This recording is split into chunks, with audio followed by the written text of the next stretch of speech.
एकटा चौमासा अछि। आदरणीय मणिकान्त झा जी के ई लिखल हुनकर स्वरचित रचना अछि।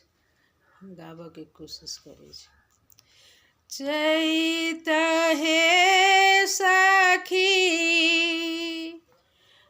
आम मजरल पसरि गेल सुबास हे।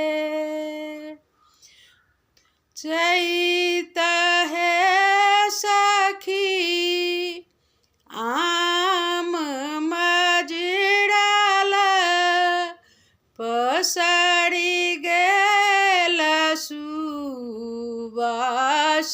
हे। भ्रमर दल सब आबि गेल एतहि अपन बास हे। भ्रमर दल सब आबि गेल एतहि अपन बास हे। बैसाख हे सखी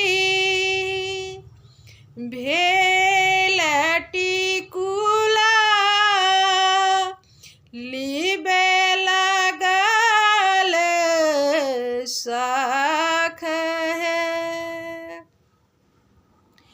बैसाख हे सखी भेल टिकुला लिबे लागल साख हे। भार सही सही झुकल कलश करे लागल धाक हे। भार सही सही झुकल कलश करे लागल धाक हे।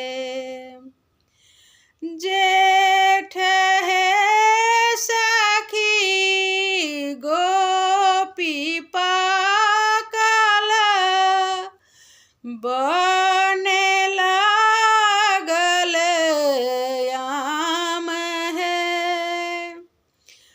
जेठ हे सखी गोपी पाकल बने लागल आम हे। देखि सिनुरिया रंग चढ़ल ताकि रहल भरी गाम हे।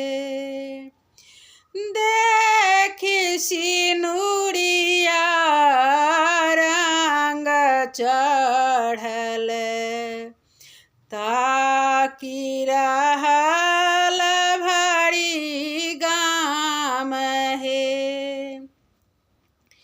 आषाढ़ हे सखी विदुषे लागल आयल आर्द्र नक्षत्र हे। आषाढ़ हे सखी विदुषे लागल आयल आर्द्र नक्षत्र हे। मणिकान्त कहथिन गीत चले यंत्र तंत्र सवंत्र हे। मणिकान्त कहथिन गीत चले यंत्र तंत्र सब